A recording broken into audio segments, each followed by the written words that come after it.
This is the tutorial for Chapter 4, Section 2, titled Slope of a Line, Day 1. And so the slope of a line is the constant rate of change. Constant rate of change. So that is what we're looking at when we look at a line and we start at a point and we see that if we go up and then over a certain number of spaces, we'll end up on that line. So we go up and we go over a certain number of spaces again, and we get on that line. Notice how we're going the same number of spaces. We're going to use that concept to help us find the slope.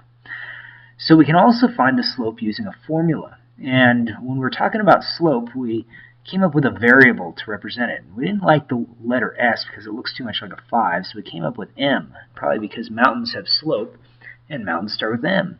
And we go ahead and use this formula to find the slope, y minus y1 over x minus x1. It's the change of y values over the change of x. A nice way to remember the slope is this little phrase, rise over run. So let's take a look at this first problem. When we're looking at the coordinate plane, we have to be very careful of what the units are. It looks like it's just up 2, but really when we go up 1 space, we're going 3 spaces. And when we go up 2, we're really going up 6. So this means we're going up 6. And so that's a positive 6. And so we're going over, now looking at these numbers, they just go by 1. So over 3 spaces to the right. So right 3. And that's what we're doing each time. And that represents a positive 3. So our slope of this line, our slope is 6 over 3, which would reduce down to 2 over 1, or just 2. Well, the other way to do that is to take the difference of the y values. So we are going to use this formula again, y minus y1 over x minus x1.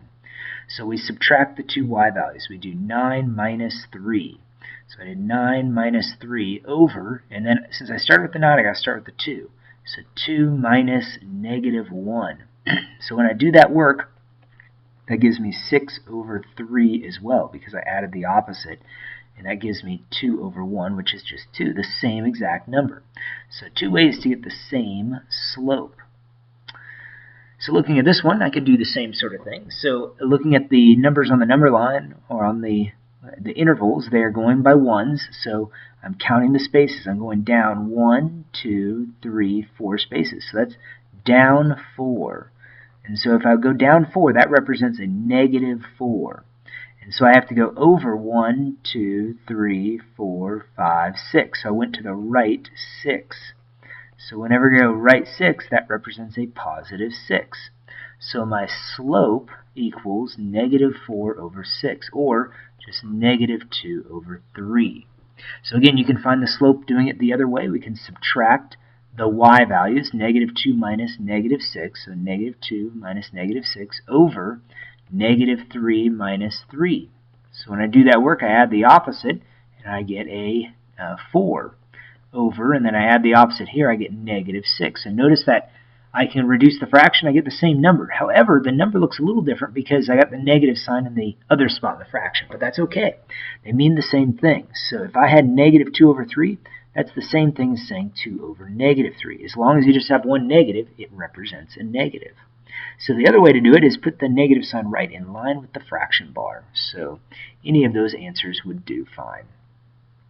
So moving on to this one, here we have a horizontal line. And we talked about graphing a horizontal line yesterday, and we saw that whenever that's a horizontal line, it was just always, the equation was always y equals a number. In this case, it'd be y equals 4, because it goes through the line at 4. And so let's check out what the slope of this line is. See, you don't go up any spaces. We go up 0 spaces, but then I went over 4 spaces. 1, 2, 3, 4. So what that is 0, or 0 slope. So that's different than no slope. Don't say no slope for this one. That means something different. So this one is 0 slope. And you can see how it works when you use the formula.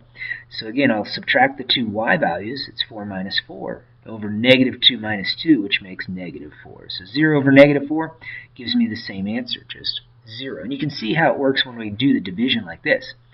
4 into 0, well, 4 times 0 makes 0. And so you get a remainder. So you know that's the answer. But on this other one, we have ourselves a vertical line. And when we had a vertical line, it was always x equals a number. In this case, negative 1 is the number that we'd have for this equation. So let's take a look at what this one is. The slope is, this time we do go up. We go up 1, 2, 3, 4, 5 spaces. And we went over 0. And here's a problem, because this means I have 5 parts. I have 5 parts of nothing. Nothing, because 0 means there's nothing there. So I cannot have 5 parts of nothing. That makes no sense to us. So what we say is we have undefined.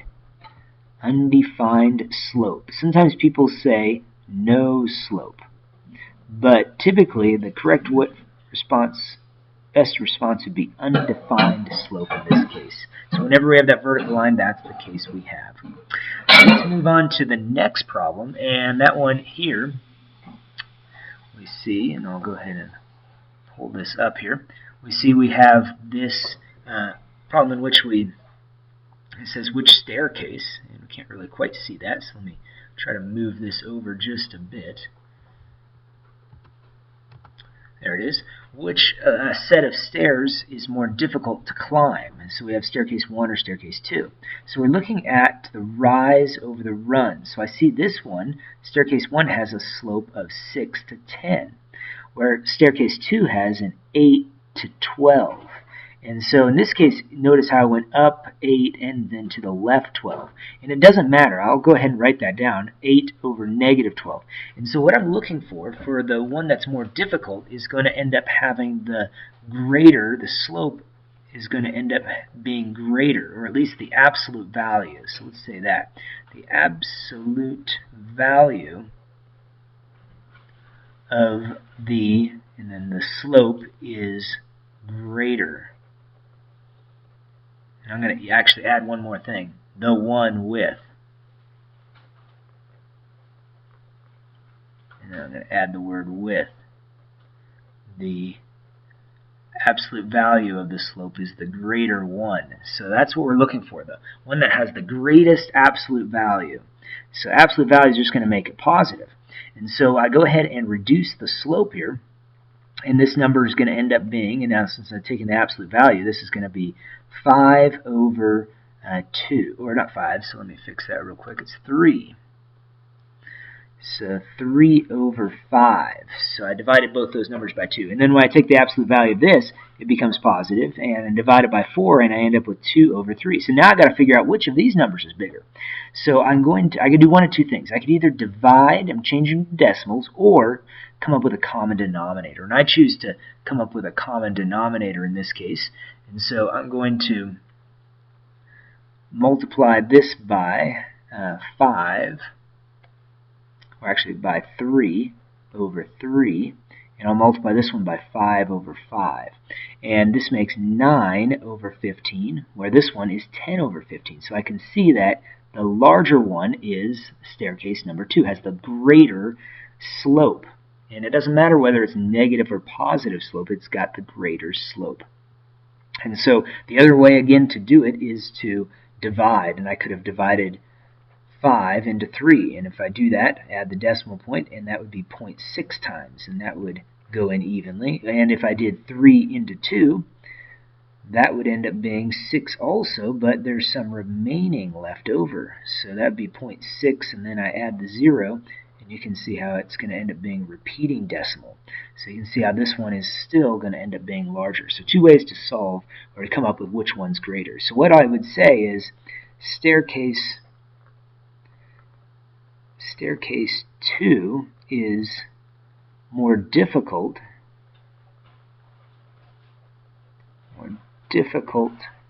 to climb because its slope is greater. So those are the types of problems you're going to end up seeing on tonight's homework. Good luck.